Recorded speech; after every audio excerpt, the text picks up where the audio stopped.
everybody! Welcome back to our podcast, Beyond the Bedside. We're your hosts, Elizabeth and Sophia. and today we're going to be talking about social media and nursing.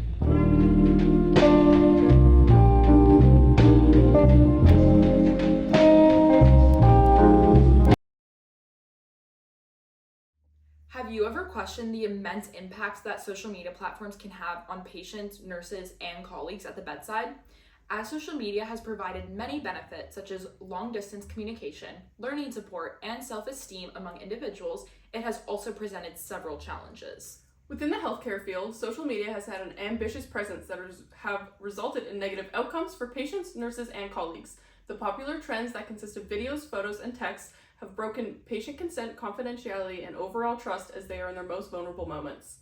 Additionally, the article's social media use profile, social skills, and nurse-patient interaction among registered nurses in the tertiary hospitals suggests that social media use within the workplace has resulted in addictive habits, behaviors, and thoughts, and therefore reduced ethical practice.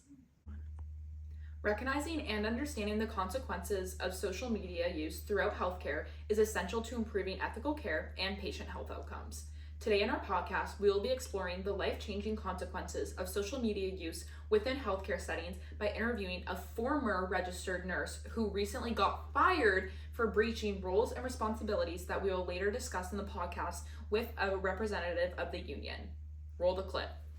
I want to talk about some of the craziest patient stories that I've had as a nurse. First one, I had a patient one time with dementia. This patient was always trying to fight. The patient was also pooping a lot. So one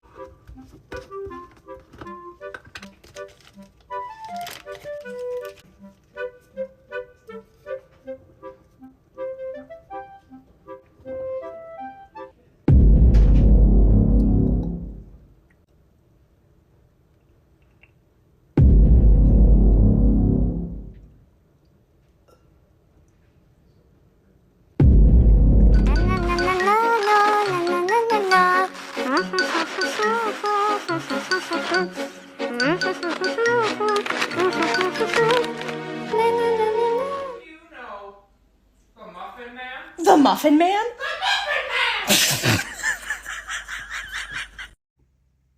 Those are some examples of confidentiality being breached in the healthcare field through social media. Now, we're going to ask our audience members, how did those videos make you feel as student nurses and potential patients? So now that everyone has a better understanding of what's appropriate and what's not appropriate in the healthcare field, we have done a little bit of research on the BCCNM standards for nurses, and we just thought we'd have a little conversation and talk about what ones were breached in these videos. So the first standard, I think there's how many? There's 4 overall, is professional responsibility and accountability. So that means nurses should be accountable for their own practice and professional conduct. Yeah, so I don't think those nurses were accountable for their own practice when they were disregarding patients' needs and taking time away from the patients to film those TikToks. This also says they must work within competence, legal scope, relevant legislation. So they were definitely breaking legal scope. Yeah, for sure. So now moving on to the next one is knowledge-based practice, which is nurses must use current evidence and critical thinking. They assess and apply relevant knowledge, collect data appropriately, and plan and evaluate care. So I think the first part, we have critical thinking, was definitely breached in those videos. And lacking before posting them. Next, we have client-focused provision of service. Nurses must center on the client. That includes collaborating, coordinating care, delegating properly, supervising students or others, and reporting unsafe or ethical practice. They didn't report unethical practice, they committed unethical practice. And I also think just putting a patient in a position where you're making a video that's making fun of them or anything is not client-focused at all. Yeah, not patient-centered care. No. The next and final category is ethical practice, which nurses must act ethically, protect dignity, ensure informed choice, maintain confidentiality, treat colleagues respectfully, recognize conflicts of interest, etc. So they're definitely not acting ethically. Or maintaining confidentiality. No. And I've also seen, if we're talking about treating colleagues respectfully, I've seen videos of people complaining about their colleagues. Yeah. And they're saying a lot. And then posting it. Yeah. Next, we're going to be talking about the Code of Ethics from the American Nurses Association and how that can be breached through social media. So there's 8 provisions total. We're just going to talk about 4. The first one is compassion, respect, and dignity. So posting insulting or demeaning content, which as seen in the clips, that was about patients, or showing lack of respect for vulnerable groups on social media. And then provision 3 is trusting relationships and advocacy for rights, safety, and health. So by posting, that's breaching privacy and confidentiality and failing to protect patient data. And then provision 4 is accountability and responsibility for nursing practice. Misinterpretations of credentials, unprofessional conduct that reflects on ability to practice. And then provision 6, we have ethical environment in the workplace. Social media used in ways that affect team trust, undermine policies, or expose internal issues inappropriately.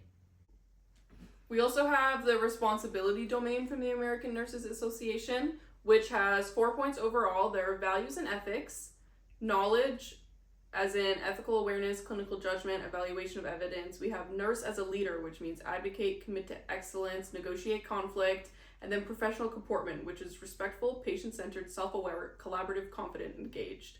Yeah, so under values and ethics, there is respect patient privacy and confidentiality, read and understand and apply the ANA, which is American Nursing Association, Code for Ethics for Nurses with interpretive statement in all workplace settings, actively participate in ethics committees and discussions, actively listen to patients' fears and anxieties, and develop caring relationships, create supportive and healing work environments, and provide regular support group sessions for nursing staff.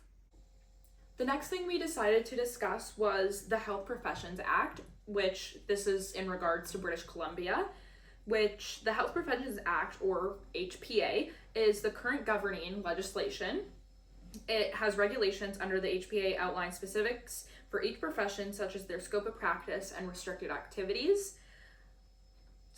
So we thought of some examples on how it could relate to social media. So the first one is misrepresentation of credentials on social media. So if you post a video saying you're a nurse when you're not, or maybe you're an HCA and you're claiming to be an RN, that is breaking the bylaw on title protection. And then another one was posting confidential patient details. So even just posting a video or a photo in a healthcare setting, you don't know if there's a computer screen open behind you with patient info, or if there's a chart on a table, or literally anything about the patient in the video is breaching patient confidentiality. And then we have unprofessional or discriminatory remarks about patients or colleagues online. It could be unprofessional conduct under HPA regulation, especially if it harms the profession's integrity. Or the last topic that we related to social media was failing to report colleagues' unethical use of social media. So for example, one of the clips that we showed you, it was a nurse posting a TikTok in the healthcare setting that was unprofessional, and it was later found that her colleagues had commented under the video and they too face consequences. So then, just to put this into perspective, we're going to talk about the controls on practice. This is from the BCCNM. So there's 4 domains. The first 2 are regulatory framework, so it's for all the nurses who fall under the BCNM. And then we have practice settings, which can vary by where you work or who you're working for. So level 1 would be government legislation and regulation, and then level 2 would be BCCNM bylaws, standards, and then those are the 2 regulatory, and then under that we have the practice settings, which level 3 is organizational policies, and then level 4 is your individual nurse competence, so you as a person. So this is how nurses are supposed to act when they are working as nurses. No, nothing's fun.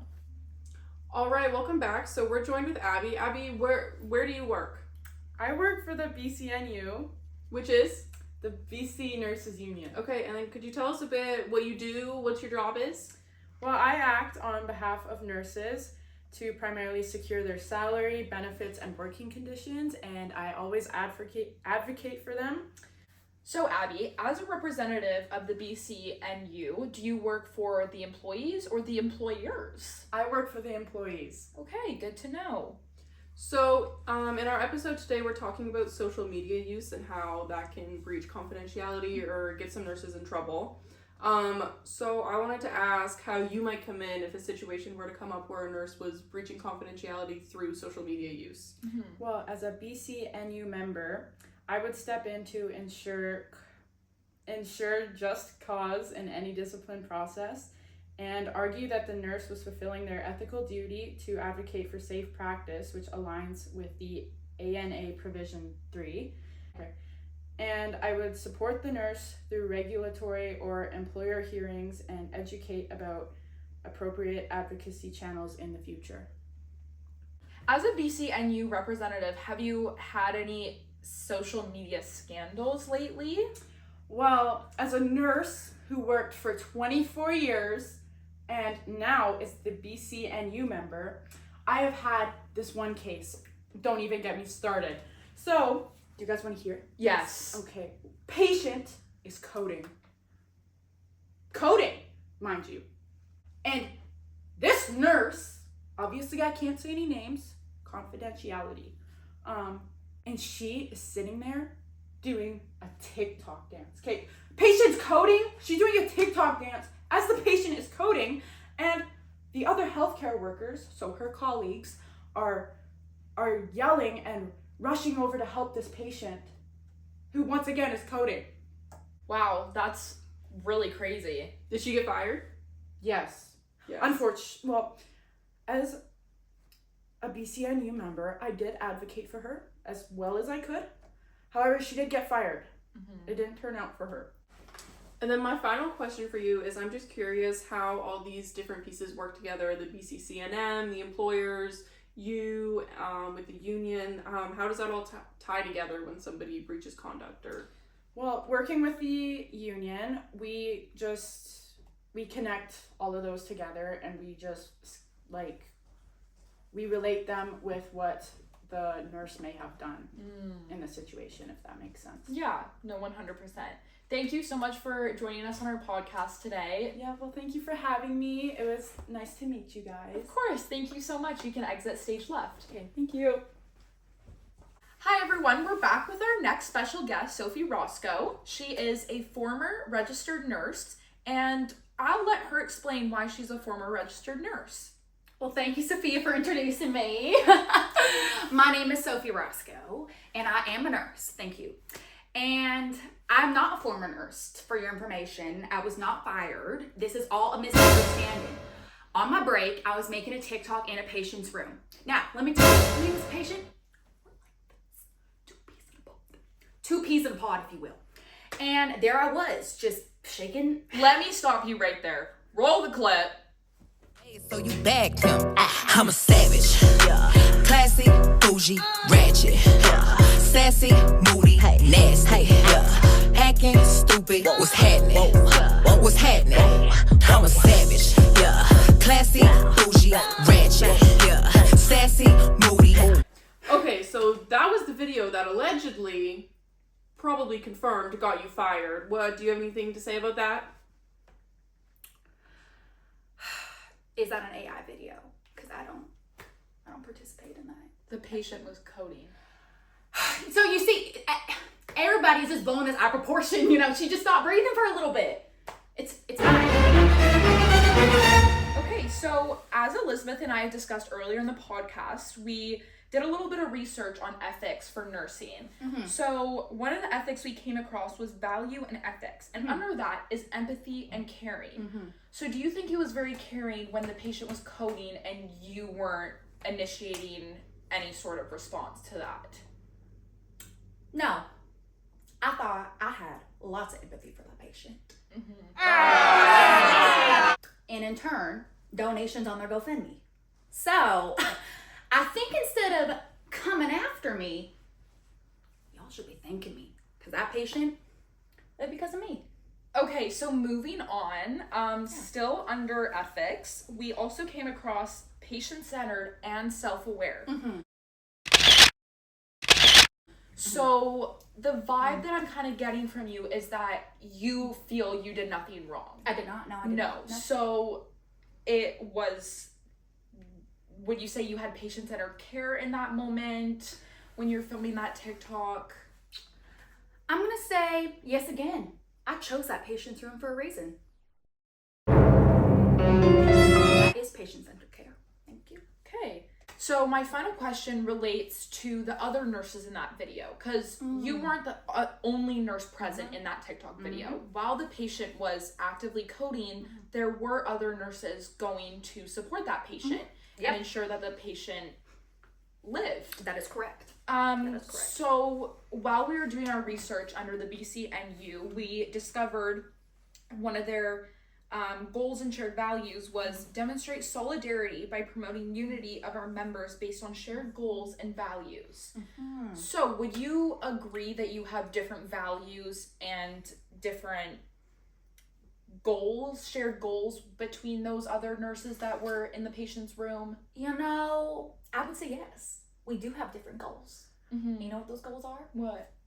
Me supporting that patient and them beating on his chest. I was supporting him financially. Y'all don't get it. We do have different values and we do have different goals. Let's get really close into this one. I want to be famous. Okay? Why do you think I'm here? For this podcast? No. I be out working.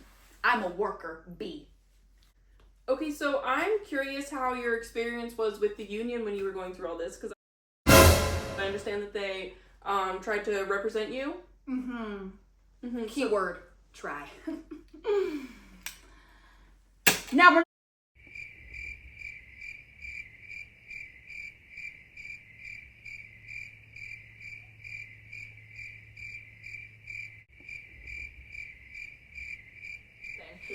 So Sophie was escorted off premises by our security.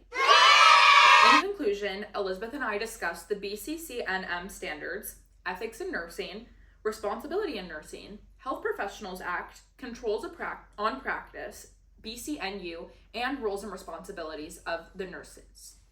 So, unprofessional social media use isn't just a small mistake. It has real consequences for patients and for the nursing profession. As Ventola 2014 points out, even when nurses think they're being careful online, a simple post or photo can still reveal a patient's identity and break confidentiality. That's a huge problem because confidentiality is the foundation of patient trust. Cronquist Inspector 2011 also explained that once something is posted online, it can spread quickly and permanently, which means the damage to a patient's dignity or privacy can't always be undone. And beyond just privacy, de Gagne et al. 2021 found that when people see nurses acting unprofessionally online, they begin to lose trust in healthcare professionals altogether. That means social media misuse doesn't only affect one person, it weakens the entire profession's image. The reality is, nursing is built on respect, compassion, and professionalism, and that doesn't stop when we log onto Instagram or TikTok. PERSOD 2023 showed that there are serious consequences for nurses who cross professional boundaries online, including getting fired, losing their license, or being removed from school placements. At the end of the day, nurses have a responsibility to protect patients, not just in the hospital, but everywhere, including on social media. That's why nursing and healthcare organizations need to do more to teach digital professionalism. Social media can be used in positive ways, but only if nurses think before they post and remember why they chose this profession in the first place, to care for others safely and respectfully. Thank you so much, guys, for watching. We'll catch you next week at Beyond the Bedside.